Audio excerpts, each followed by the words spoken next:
Hello students, last class में हम discuss कर रहे थे हाइड्रोजन बॉन्डिंग के बारे में। तो वहाँ पे हमने हाइड्रोजन बॉन्डिंग को समझा था, type of hydrogen bond, condition required for hydrogen bonding. तो ये सभी चीज़ें हमने वहाँ पे डिस्कस की थी। इसके बाद आज अब हम एक इम्पॉर्टेंट टॉपिक देखने वाले हैं, जो है hydrogen bonding in water and ice. कि जो वाटर होता है वो लिक्विड स्टेट में, और जब वो सॉलिड स्टेट में, जिसको हम आइस बोलते हैं, तो उस स्टेट में जब प्रेजेंट होता है तो उसमें किस तरह से हाइड्रोजन बॉन्डिंग होती है, और उस हाइड्रोजन बॉन्डिंग की वजह से वाटर की जो प्रॉपर्टीज होती है, ठीक है, उसके ऊपर क्या इफेक्ट आता है हाइड्रोजन बॉन्डिंग का, तो वो अभी हम देखते हैं। तो वाटर के अंदर दो यूनिक प्रॉपर्टीज होती है, ये आपको पता होना चाहिए कि दो यूनिक प्रॉपर्टीज होती है वाटर के अंदर due to hydrogen bonding. Water के अंदर हाइड्रोजन बॉन्डिंग होने की वजह से उसकी दो यूनिक प्रॉपर्टीज होती है जो बाकी और दूसरे लिक्विड्स होते हैं उनसे अलग होती है। तो वो क्या है दो यूनिक प्रॉपर्टीज? तो सबसे पहले हम देखते हैं कि density of its solid state. Water की जो सॉलिड स्टेट होती है उसको हम क्या बोलते हैं? Ice. Density of its solid state is less than that of its liquid state. कि वाटर जब सॉलिड स्टेट के अंदर होता है तो उसकी डेंसिटी कम होती है एज कंपेयर टू जब वाटर लिक्विड स्टेट में होता है। ये हमने यहाँ पे देखा है कि जब वाटर सॉलिड स्टेट में है तो उसकी डेंसिटी कम है, लेकिन वाटर जब लिक्विड स्टेट में है तो उसकी डेंसिटी ज़्यादा है। अगर आप थोड़ा ध्यान से इस पॉइंट को देखते हो तो ये बाकी सभी जो सब्सटेंसेस होते हैं उससे ये अलग है। बाकी जितने भी सब्सटेंसेस होते हैं वो सॉलिड स्टेट के अंदर उनकी डेंसिटी ज़्यादा होती है, लिक्विड स्टेट के अंदर उसकी डेंसिटी कम होती है। लेकिन वाटर की डेंसिटी सॉलिड स्टेट में कम है और लिक्विड स्टेट में ज़्यादा है। तो एक तो ये वाटर की यूनिक प्रॉपर्टी है। दूसरी प्रॉपर्टी क्या है वाटर की, कि जब वाटर को हम हीट करते हैं 273 केल्विन से 277 केल्विन, तो वाटर की जो डेंसिटी है वो धीरे धीरे इंक्रीज होती है 273 केल्विन से 277 केल्विन पे जब वाटर को हीट किया जाता है। लेकिन जो वाटर की डेंसिटी है वो मैक्सिमम होती है 277 केल्विन पे। ये केल्विन है तो ये 277 केल्विन पे वाटर की डेंसिटी मैक्सिमम होती है। उसके बाद जैसे ही हम टेम्परेचर 277 से आगे इंक्रीज करेंगे तो वाटर की डेंसिटी डिक्रीज होना स्टार्ट हो जाएगी। तो ऐसा क्यों होता है कि वाटर की जो डेंसिटी है वो 277 केल्विन पे, या फिर सेल्सियस में बताए तो 4 डिग्री सेल्सियस पे मैक्सिमम क्यों होती है, ये आपको पता होना चाहिए। तो इन सभी दोनों प्रॉपर्टीज के पीछे जो रीजन है वो है हाइड्रोजन बॉन्डिंग। तो अभी हम दोनों को समझने की कोशिश करेंगे। तो सबसे पहला हम एक्सप्लेनेशन देंगे फर्स्ट पॉइंट की, कि density of ice is less than that of water. Why? कि जो आइस है उसकी डेंसिटी वाटर से कम क्यों है? तो इसका रीजन ये है कि जो आइस होती है उसके अंदर हाइड्रोजन बॉन्डिंग लिक्विड वाटर के कंपैरिजन में बहुत ज़्यादा एक्सटेंसिव होती है। बहुत ज़्यादा एक्सटेंसिव होती है कि आइस के अंदर जो हाइड्रोजन बॉन्डिंग है that is more extensive than in the liquid state. तो अब क्या होगा कि जब अब हम आइस के अंदर जो हाइड्रोजन बॉन्डिंग होती है उसके स्ट्रक्चर देखते हैं कि वाटर मॉलिक्यूल्स का अरेंजमेंट क्या होता है। तो एक चीज यहाँ पे ध्यान देने वाली क्या है कि हर एक वाटर मॉलिक्यूल आइस के अंदर जो हर एक वाटर मॉलिक्यूल होता है वो 4 हाइड्रोजन बॉन्ड बना रहा है। यहाँ पे आप देखोगे 4 हाइड्रोजन बॉन्ड कैसे बना रहा है कि जैसे ये वाला वाटर मॉलिक्यूल आप देखो, ये वाला, तो यहाँ पे 2 हाइड्रोजन बॉन्ड तो ये ऑक्सीजन बना रहा है इधर से, और 2 हाइड्रोजन बॉन्ड तो ये इसने ऑक्सीजन ने बना लिए यहाँ पे, ये इधर हाइड्रोजन आएगा।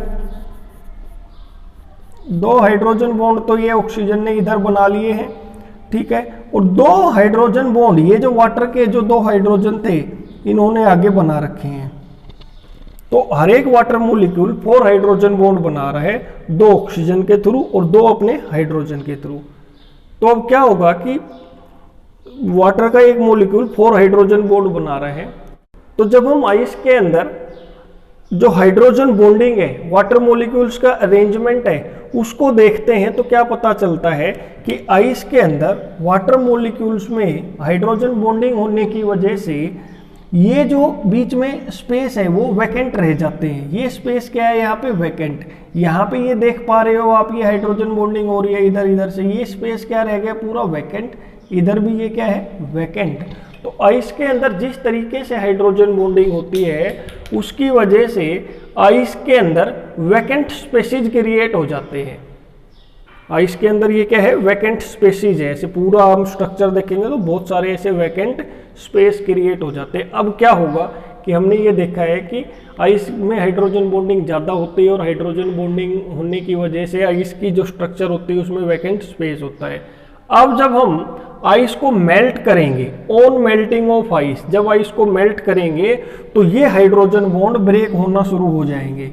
जब ये हाइड्रोजन ब्रेक होना शुरू होंगे तो वाटर मॉलिक्यूल अब एक दूसरे के नज़दीक आ जाएंगे, क्योंकि ये हाइड्रोजन बॉन्ड तो ब्रेक हो गए। जब हमने वाटर को गर्म, आइस को टेम्परेचर इंक्रीज करना शुरू किया, जब आइस को गर्म करना शुरू किया तो ये हाइड्रोजन बॉन्ड ब्रेक हो गए और ये जो वाटर मॉलिक्यूल थे अब ये एक दूसरे के ज़्यादा नज़दीक आ जाएंगे और ये जो वैकेंट स्पेस था अब जो वाटर के मॉलिक्यूल है इस वैकेंट स्पेस को ऑक्यूपाई कर लेंगे। तो जब ये हाइड्रोजन बॉन्ड ब्रेक हो रहे हैं, वाटर मॉलिक्यूल क्लोज आ रहे हैं, जो वैकेंट स्पेस था उसको वाटर मॉलिक्यूल ऑक्यूपाई कर लेंगे। तो जब आइस से लिक्विड वाटर बनेगा तो वहाँ पे वाटर मॉलिक्यूल नज़दीक नज़दीक होंगे और उसमें ये वैकेंट स्पेस नहीं होंगे। तो अब ओवरऑल जब हम वॉल्यूम की बात करेंगे तो लिक्विड वाटर के अंदर वॉल्यूम हमारा क्या होता है, कम हो जाता है। जब लिक्विड वाटर के अंदर वॉल्यूम कम हो जाएगा तो डेंसिटी हमारी किसके इक्वल होती है, मास अपॉन वॉल्यूम। जब ये वॉल्यूम डिक्रीज हो गया, क्योंकि आइस के अंदर वॉल्यूम क्या है, हाइड्रोजन बॉन्डिंग की वजह से बहुत ज़्यादा है, वैकेंट स्पेस है, लेकिन लिक्विड वाटर के अंदर वो सारा वैकेंट स्पेस ऑक्यूपाई हो जाता है, हाइड्रोजन बॉन्ड ब्रेक हो जाते हैं, ओवरऑल जो वॉल्यूम है वो डिक्रीज हो जाता है। जब वॉल्यूम डिक्रीज होगा तो मास अपॉन वॉल्यूम में ये वॉल्यूम डिक्रीज हो गया तो डेंसिटी क्या हो जाएगी, इंक्रीज। तो यही रीजन है कि जो डेंसिटी है वो वाटर की ज़्यादा होती है, आइस की कम होती है, क्योंकि आइस के अंदर वैकेंट स्पेसिस होने की वजह से जो ओवरऑल वॉल्यूम है वो ज़्यादा होता है। वॉल्यूम ज़्यादा है तो डेंसिटी क्या होगी, कम होगी। इसके बाद अभी हम देखते हैं कि density of water is maximum at 277 kelvin, कि जो वाटर की डेंसिटी है वो मैक्सिमम होती है 277 केल्विन, या 277 केल्विन को हम डिग्री सेल्सियस में लिखे तो कितना होता है, 4 डिग्री सेल्सियस। तो वाटर की डेंसिटी 4 डिग्री सेल्सियस पे मैक्सिमम होती है। तो इस चीज़ का रीज़न क्या है, अब इसका रीज़न हम इसको एक्सप्लेन करते हैं कि हमारे पास आइस है, हम उसका टेम्परेचर इंक्रीज कर रहे हैं, मतलब हमारा वाटर है 273 केल्विन पे।